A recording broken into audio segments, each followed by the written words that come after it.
नमस्कार साथियों, मैं लक्ष्मी और स्वागत है आप सभी का हमारे चैनल में। क्या आपने कभी सोचा है कि चुनाव जीतने के पीछे असली दिमाग किसका होता है? क्या नेता सिर्फ भाषण से जीतते हैं या कोई पर्दे के पीछे उनकी रणनीति बताता है? और सबसे बड़ा सवाल, प्रशांत किशोर कौन है? एक आदमी जो न नेता है न अभिनेता है, फिर भी चुनावी मैदान में सब पर भारी पड़ता है। चलिए जानते हैं इस चुनावी चाणक्य की पूरी कहानी।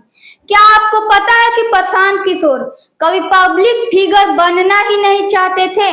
जी हाँ, बिहार के एक छोटे से गांव कोरारा से निकलकर वो कैसे भारत की राजनीति का सबसे बड़ा रणनीतिकार बन गया। प्रशांत किशोर का जन्म 1977 में हुआ। उनके पिता डॉक्टर श्रीकांत पांडे थे, जो सरकारी डॉक्टर थे और समाज में एक इज्जतदार पहचान रखते थे। शुरुआती पढ़ाई पटना और उनके बाद इंजीनियरिंग की पढ़ाई। लेकिन क्या आप जानते हैं कि उन्होंने यूनाइटेड नेशंस के लिए भी काम किया है? यूएन के साथ उन्होंने कई हेल्थ प्रोजेक्ट्स पर काम किया, भारत ही नहीं अफ्रीका तक। तो सवाल ये है, एक इंजीनियरिंग और पब्लिक हेल्थ एक्सपर्ट राजनीति में कैसे आ गया? साल था 2011। गुजरात के मुख्यमंत्री नरेंद्र मोदी देश के प्रधानमंत्री बनने का तैयारी कर रहे थे।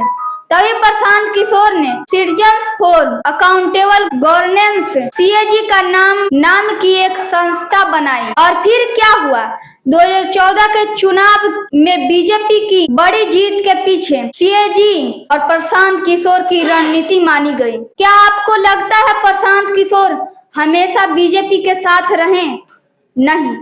2015 में उन्होंने बिहार में नीतीश कुमार के लिए चुनावी रणनीति बताई और महागठबंधन को जबरदस्त जीत दिलाई। इसके बाद Congress, TMC, DMK, YSRCP, AAP जैसे कई दलों के लिए काम किया। जिस भी पार्टी से जुड़े वहां चुनावी जीत तय मानी गई। तो आखिर ऐसा क्या है प्रशांत किशोर के पास जो बाकी के पास नहीं है? जमीन से जुड़ा रिसर्च, डेटा एनालिटिक्स, बूथ स्तर पर माइक्रो प्लानिंग, भावनात्मक और सोशल नैरेटिव बनाना। पीके सिर्फ भाषण नहीं लिखते, वो जनता के मन की नब्ज पकड़ते हैं। क्या आपने कभी IPAC का नाम सुना है? Indian political action committee, IPAC। ये वही संगठन है जो प्रशांत किशोर ने बनाया था।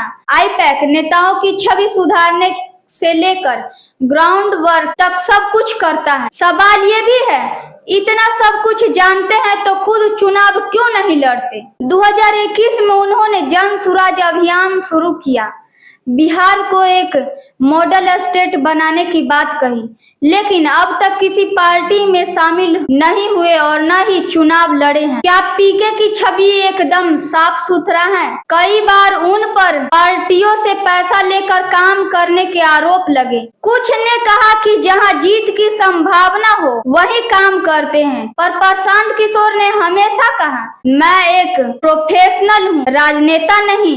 आज पीके भारत के सबसे चर्चित चुनाव रणनीतिकार हैं।